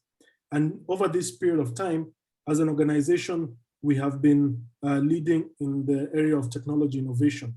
In this picture that I show you here, you can see that there are several industries that are represented in these different photos, just giving you a sense in terms of the breadth of capability of companies like IBM. We're a technology company that has got technology plays in all of these different sectors that you can think of, from financial services to aviation, manufacturing, film industry, oil and gas, healthcare, you name it. Because of our long history of innovation, we have technology plays that are used in all these different sectors. Now, as a business, our area of focus is on artificial intelligence and in the area of hybrid cloud. The picture down here just shows our application of artificial intelligence back in 2012 when we put our artificial intelligence engine, which we call Watson, against the top competitors in a game show called Jeopardy. And as you can see in this photo here, the system at that time was doing very well. And over the years, we've continued improving on that technology. And now we're applying it in a lot of industries today. And I will show you also how we are using it in our supply chain to help some of our clients. What makes IBM unique as a technology company? One, this long history of innovation, over 100 years of innovation, this breadth of capability across different sectors, and most importantly, our commitment to trust and securing our clients' data. This is really who we are when we talk about IBM. So very quickly to the topic of today's conversation. And I have to say, listening to previous speakers, you will excuse me if I repeat some items. This is the danger of going last after a distinguished panel like we have had. So key takeaways from the discussion. One is that, with the COVID-19 situation, we are seeing that a lot of organizations have reported that they have experienced 93% of challenges that they have faced associated with demand volatility.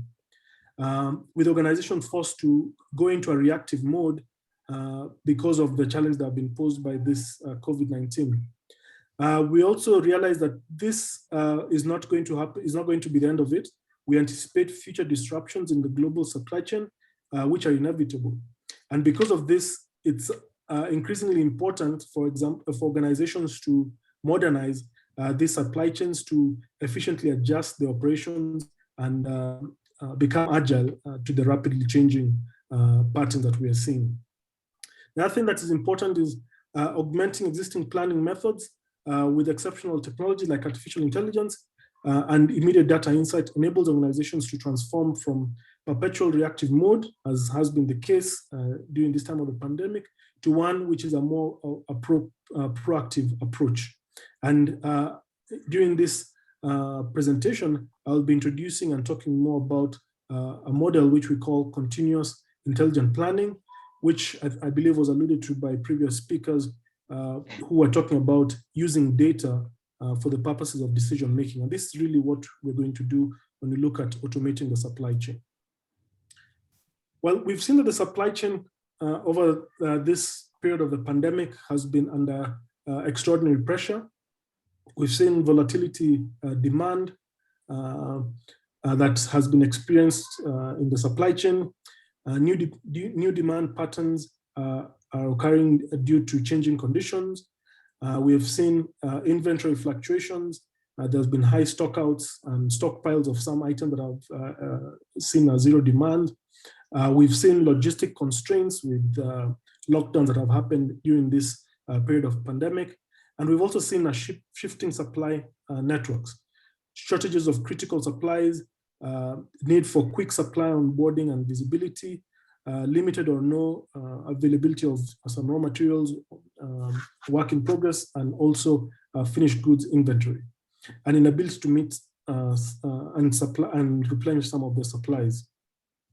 The other thing that I've also seen challenges in terms of the supply chain, we've seen also slow organizational responsiveness. We've also noticed that there have been some outdated and let's say inefficient workflows within organization, all of which have really been brought to the fore during this time of the pandemic. So having a dynamic and insight-driven supply chain is critical to maintaining continuity. And really this, we're talking about having one that is fed with real-time data. This is necessary to service critical customers and optimize scarce and high demand inventory, to track critical inventory in real time across multiple partner supply chain, optimize supply and product by tracking disruption across 1 or 2 suppliers, tier 1 and 2 suppliers, and then maintain sales and product availability with smart and real real-time forecasting. What COVID-19 has done is really accelerated the need for continuous and integrated supply chain planning capabilities due to this extreme volatility and the fluctuation that we're seeing during this time of the pandemic. So what we have proposed as IBM is to have organizations use a way in which that they are able to use their data and real-time data for that matter to modernize or to automate their supply chain. Sorry, screen just moved. And this is what we call the continuous intelligent planning model that IBM proposes. In this case here, you've got continuous collaborative planning, having data coming in from different endpoints that as an organization you're using to get this data, having touchless planning, which is powered by artificial intelligence, end-to-end visibility that is controlled by what we call our IBM control tower, if you were to have this within an organizational setting, and then forecasting demand and also having this data coming in from demand sensing items within your network that will then help you in the forecasting of the demand that of the different items within the supply chain. And this is what, as IBM, we are proposing is powered by artificial intelligence and will then enable organizations to overcome the challenges that we've mentioned that have been caused by this supply chain during this unprecedented, uncertain times. We've seen some of our clients that are utilizing this kind of model and have actually experienced very good results from applying this kind of model. A case in point is a Unilever organization where they increased their average sales by up to 3%, and they deployed demand forecasting powered with analytics for ice cream cooler sites and site selection and product mix optimization. And this improved their efficiency forecasting, but improved their forecasting accuracy by up to 75% in these hard to sort of forecast products. So just an example of how this technology can be applied within the supply chain, and actually a model of how this can be used by using a data-based approach to intelligently forecast and then improve the supply chain within the organization. How is this done by organization? Number one is to transform the planning experience, establish a center of excellence that I think a colleague previously alluded to, leverage the visibility of all this data using the control tower, and then engaging modern planning architecture as I showed using this CIP model, that the continuous intelligent planning system. And this, from an IBM standpoint or perspective, and we have actually seen it implemented and working for some of our clients, will enable automation of the supply chain using artificial intelligence. As one of the colleagues that previously talked mentioned, making this possible is a challenge because we realize that there are some gaps because of skills, for example, and also the technology. So what are we doing as IBM to plug or to close some of these gaps that we find within the location that we are operating? One, we have our global university programs, which is a way in which IBM tries to fill the gaps between industry and academia by bringing some of these technologies that we sell commercially to the university for students as they go through their training to actually learn and are able to experience some of this. So when they come out of their academic practice, they are ready to work in the industry. So working with universities similar to University of Nairobi, we are able to deliver some of the programs that give students an opportunity to actually skill on this technology that we are talking about here. I will share with you some of the program that we are rolling out, and actually also at University of Nairobi, we are implementing these skills development programs. We make available these technologies as well to our academic partners at no charge. So for students and faculty members who are in the university and also at University of Nairobi and also other universities, we give you access to those technologies for you to use for academic purposes. We make this available by either through a cloud environment or through giving you access to software that you can download and begin to use. We also make available course material that you can begin learning and leveraging on these technologies like artificial intelligence. We have some skills training programs which are leading towards certification through our IBM Skills Academy. We also have a way in which IBMers can work closely with our academic partners to transfer these skills through our academic ambassador program. And we also support basic research on some of these technology areas. So very quickly, I will just show our academic community members how to access some of these resources so that as you go through your academic practice, you can make them available to your students, and also for students, you can access those to build your skills on these areas. So the first one is one which we call Academic Initiative. This is a free portal where you can access IBM resources on artificial intelligence and many other technologies. You access software, you can access IBM cloud resources, and also course material. So if you're taking note, you can look at the link that says ibm.com/academic. Register there using your university email address. So if you are a student or a faculty member at University of Nairobi, you just register using your uonbi.ac.ke email address. And the same thing for other colleagues who are connecting from other locations. This is a globally available portal.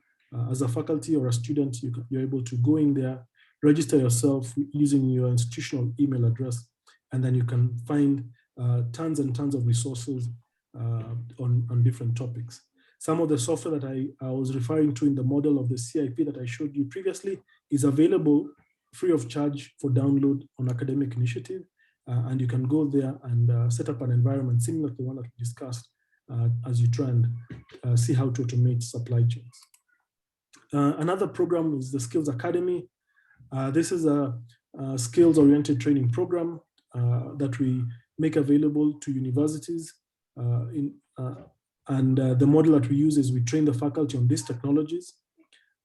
It's quite an intense program. You're looking at about 75 hours of engagement and leading up to certification.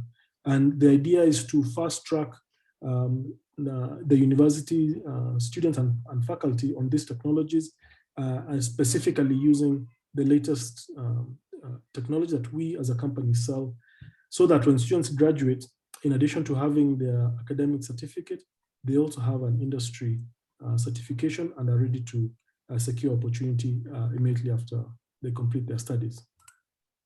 So that's a quick overview about the topic that I was asked to speak about, how artificial intelligence can be applied to the supply chain, showing a model of the CIP that IBM proposes using data and artificial intelligence to automate and modernize the supply chain within organizations. There's a link there that shows you how one of our clients has implemented that, Unilever, and also to show you that within the university system, as IBM, we are actively reaching out and making this available to you. If you'd like at your university to leverage on these technologies, feel free to reach out to me, and then we can see how we could make this available to you. Thank you very much. Back to you, Dr. Mbati. Thank you very much, John Matogo. You are the last speaker, and I saw you were saying that the last speaker normally has a very limited time. But I want to appreciate that you've really given us a very insightful and a very powerful presentation. And within this room, I think we have very many people who want to get in touch with you. We can be the link. That's probably what I want to mention. Very quickly, the take home, basically we are talking about, supply chain chaos, time for change, and seizing and control. They are very key issues to look at. And Matogo has also given us, a model of supply chain resilience and artificial intelligence, which he calls continuous intelligence planning model. And then we are saying, due to disruptions, we have a few things which have taken place, especially during this COVID and other related disruption. For example, some of the issues are volatile demand, inventory fluctuations, logistic constraints, and the shifting of our supply chain networks. And he has also shared very key resources, especially which will help higher institutions of learning. So which he calls IPM Academic Initiative, and also other links that he mentioned. And I want to make it clear so that all the participants are aware. We'll find a way of making these resources and the presentation from the three speakers available. And probably we may even consider putting it on YouTube and the university websites so other members can be able to access. And so very quickly now, I want to open this into a few questions, 2 or 3 questions. So the first one, basically I want to draw to the panelists or the speakers. Number one, what are the opportunities and how can we monetize artificial intelligence in the emerging economies? That's one of the questions probably that I want to draw to your attention. What are the opportunities and how do we monetize this technology, artificial intelligence, in the emerging economies? Question number 2, artificial intelligence and other technologies are causing job displacements. That is, workers need training for the next job. As institutions of our learning, what is our corporate social responsibility around training for the new technologies? Maybe again to repeat, artificial intelligence and other technologies are causing job displacements. For example, workers need training for the next job. As institutions of higher learning, what is our corporate responsibility around training of the new technologies? Then the last question is, how can artificial intelligence be used to mitigate impact of COVID-19 on supply chains in the developing economies? How can artificial intelligence be used to mitigate impact of COVID-19 on supply chains in the developing countries or economies? Those are 3 questions. And perhaps let me get 2 other participants to ask a question even so that they can be addressed at the same time. If we have a speaker who want to, or a participant who want to ask a question, any burning question, so that they can be addressed at once.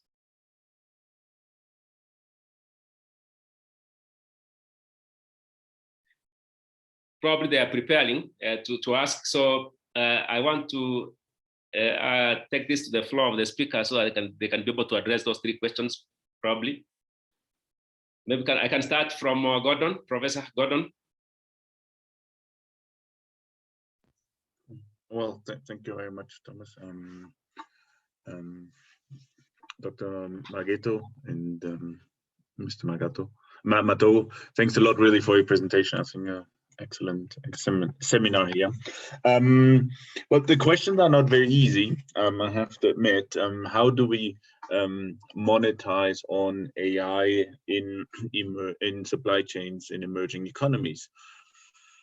Well, here clearly is how do we understand what we talked about? What can the investment in this technology bring us to revalue or increase the value of our products in our destination markets? And I think here AI is very interesting when we talk about what are the expectations of consumers that we have to differentiate products. So in this respect, how can we, for example, use AI to show that that product or a product has been produced under certain sustainability standards, for example, to show that the impact of the carbon footprint or the water footprint of that product has been minimal, or there has been a big progress toward that. So I think those are things that clients and consumers are starting to value more, and where they're willing to pay for that as well. And so here, when we talk about monetizing artificial intelligence, it comes really to that, making that connection. Where can our clients find value in that information? And I don't know, from the Colombian perspective, we find that in some products now. For example, when we think about coffee, you have a differentiation there if that is an organic coffee, if it's produced under corporate social responsibilities. And here clearly the different technologies allow us to create this information integrity that is needed, that we can create also trust in the consumer, that he will be willing to pay for that. So so I think it has a lot about finding and understanding what type of information about the product and its flow and its processes is being valued by the customer. That might be the final product, or it might even be an intermediate product that we deliver somewhere. When we talk about human capital formation, that is a very good question, but because clearly the requirements for human capital will change in all respects. And so the question here is for us, I think, at the universities, in how far do we develop, on the one hand, young researchers, young professionals that have the digital skills, but also how do we create or give them the culture, because when we talk about digital transformation, it's also about changing, in a certain extent, our culture and our relationship with technology. So I think here we have to create courses, formation capacities in this respect, linking this new culture we need probably to manage and live in a digital world. And here I think from both sides, on the benefits of technology, but also I think the risks that we can maybe find when we are exposed to technology, and what does that mean for our societies. For example, we have seen the impacts of students on the virtual classes. We were not prepared for that. So I guess here we need to also build and form new human capital in that sense. Now, the last question was on. Sorry, Thomas. The last question was on mitigation, right? Yeah. And the disruption of COVID. Well, it comes to the same thing. I think we learned from the COVID pandemic that despite the fact we all think in global supply chains, or we are part of global supply chains, that actually they are fragmented, and that the information flow is not as good as we might endeavor and think in our models, in the theoretical thinking. Probably at IBM they have lived that much clearer, because if the information flow would be that transparent as we aspire to, we would not have seen the disruption, and other measures would have been able to be taken in order to react.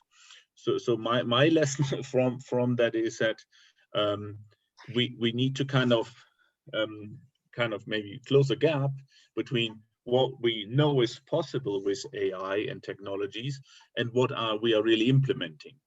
And it comes back also to maybe a discussion, okay, how much information can we share, or are we willing to share, in order to make that transparent? Because sharing information is not only good, it can also risk the competitiveness of my my enterprise, for example, because I might be sharing with my competitors. So I think here we really need to, well, my reflection is we were not prepared. Supply chains are not as transparent and as good interlinked as we might think. And so we need to really think about the gaps that were there in order to be able to mitigate better in the future. Hello. Thank you very much, Gordon. John, you want to add? Yes, just want to build up on what Dr. Gordon has mentioned. So, I mean, just some thoughts about the questions that you've raised. One, I believe there is opportunity for, especially in developing countries, to utilize this opportunity of artificial intelligence. But I would not just take artificial intelligence on its own. We need to also think of technologies like cloud, which enables organization to, really get on to the next, let's say, platform of computing, because you don't have the investment challenge that's those that had really invested heavily in legacy systems. So look at artificial intelligence, look at cloud, marry that together with other technology like blockchain. I think when you have this, multiple technologies, then you can really begin utilizing that to enhance and to make the supply chain. I think Dr. Gordon talked about a commodity like coffee. I mean, some of these are very, complex supply chains. And if you embed all these different technologies, it would really make that very efficient, even in a developing countries context. And in many cases, a lot of these commodities are coming from the developing countries. The second thing that I think I would maybe just want to share, why would artificial intelligence be a good technology to apply within the supply chain? Some of the challenges that we've seen or reasons for organizations to react or to change certain aspects of the supply chain, many times internal triggers are very easy to sort of manage or see, because those are under an organization's control.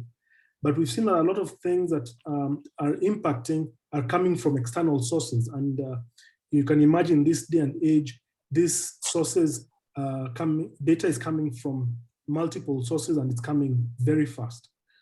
Many times, I mean, in a lot of situations, it's not easy for non-automated systems to react to those. But if you have an artificial intelligence can play a part in this by enabling us to have sensors or feelers in all these different external data sources, and then enabling us to react to it. On the question of capacity development, well, as much as you asked this to the universities, I think I will also sort of try and respond to it and say that I think it's important to that universities also collaborate closely with, let's say, actors like ourselves who are in the technology space, so that a lot of these skills can be passed on to the students as they're going through their training. They actually are able to skill up on these technologies, and when they get out there, they're able to work well.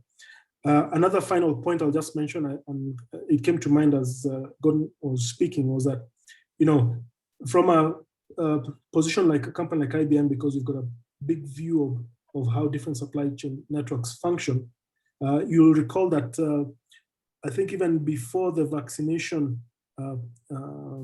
rollout started happening, we already had pointed out and we had seen that there was going to be a threat, that there was some threat to the supply chain of the vaccination that we had foreseen, because of some people who had some hackers had threatened the supply chain of vaccines, because of some of the other feelers that we have within the industry. So just again, giving a view of how having feelers in the external environment enable you to prepare yourself or to be more proactive in adapting to different changes in the external environment. Thank you.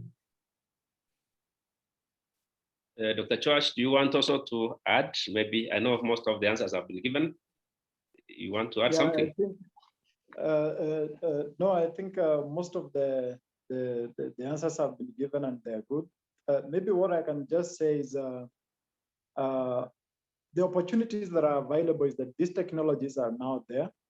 It's all upon organizations and also individuals to start the implementation of these technologies.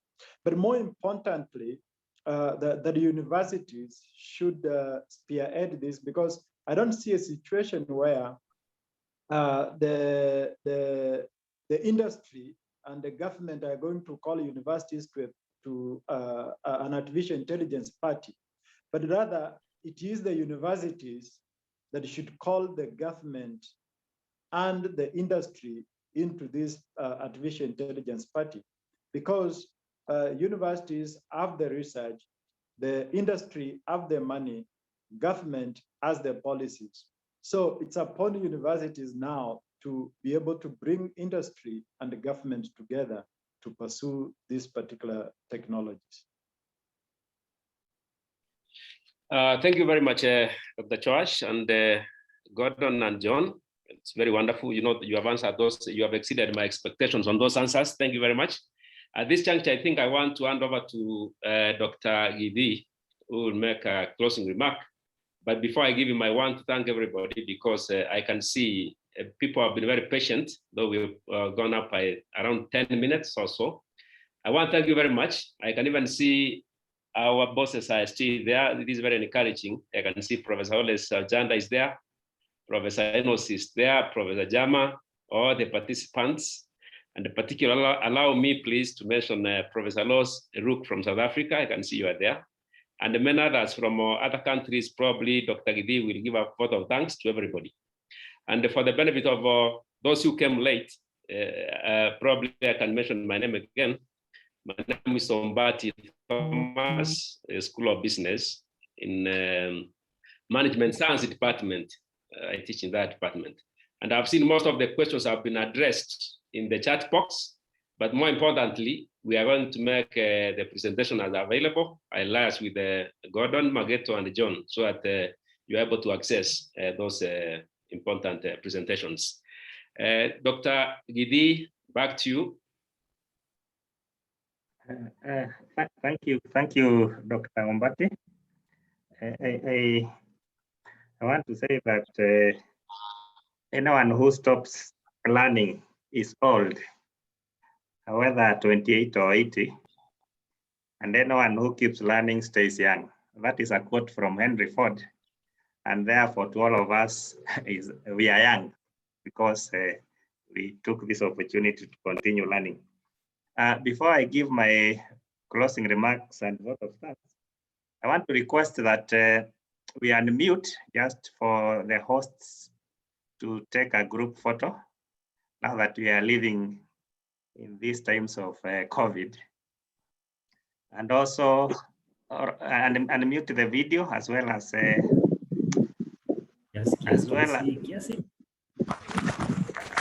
the audio.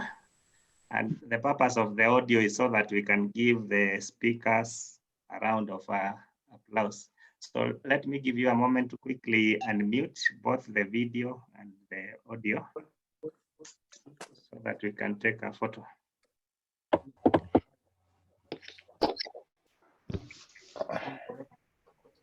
So I hope the host team, the ICT, even as people unmute, I hope you are taking screenshot. And I can see people look good after that 2-hour session of learning. So let's please give a round of applause to our speakers. For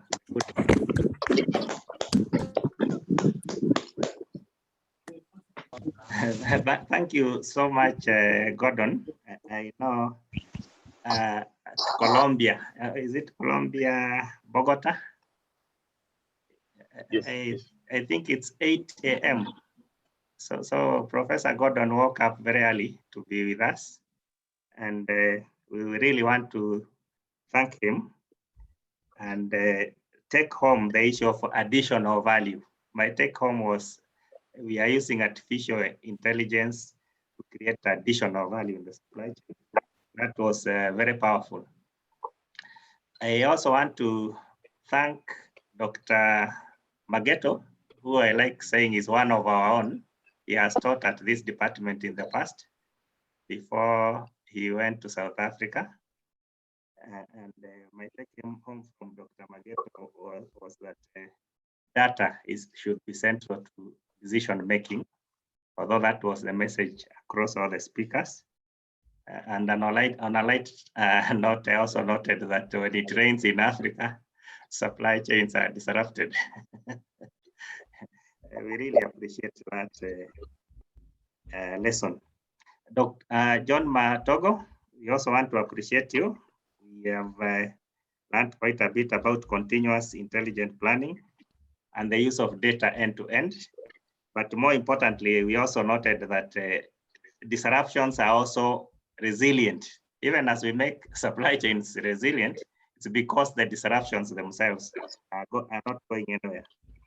So we really appreciate you. I also want to say thank you to the University of Nairobi management, all the way from the Vice Chancellor, the DVCs who are still here with us, and our principal. We really thank you for this, because listening to the speakers, it's the university to lead this process as we bring in the industry and the government, and we are very happy to have all of us here. I'm reliably informed that we had speakers from South Africa, Malawi, or other participants, India, Nigeria, Ghana. You've seen Dr. Gordon from Colombia. And we really want to thank you for finding time to participate in this particular webinar.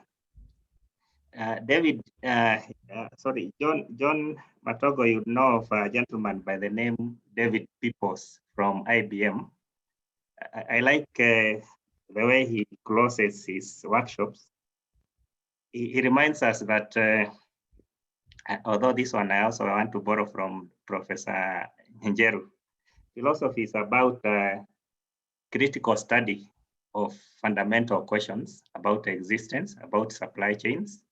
For example, as you try to answer these questions, you realize that you end up creating more problems and more questions, and even more confusion. But the beauty is this confusion now is at a higher level than where you were at the beginning. So I want to thank our speakers for creating confusion, but at a higher level. So this is what we take home. We go think about these issues even more and see how to operationalize them. So thank you so much, our speakers at the Department of Management Science, University of Nairobi. We are very grateful, and we want to wish you all the best, and we'll be looking forward to interacting with you in future. Thank you so much. We want to leave it at that because of time. Thank you. Dr. Mbati, you want to? Yeah. Thank you. Yeah, thank you. Yeah, thank you very much. Now, after Dr. Giti has made a vote of thanks, probably now we want to say that I want to wish you all the best, and I want to thank you very much, very sincerely, for having gotten time to attend and participate in this very important webinar. Thank you very much, guys. Thank you. Bye. Thank you. Thank you. All the best. Bye-bye. Bye-bye. Thank you. Bye. All the best, everyone. Thank you very much. Thank you. All the best, everyone. Thank you. Bye. Thank you. All right, bye. Thank you. Thank you. Thank you, Sombati. Thank you very much. Thank you. We appreciate all of you. Thank you, Dr. Thank you, Dr. Umbati. Oh, you forgot. Oh, you forgot to also. Thank you. Thank you. Thank you. Thank you very much. Thank you. Thank you very much, Dr. Thank you. Okay. Well, Thomas and Giti and Anna, and well, here I can maybe stay a few minutes and I'll present you also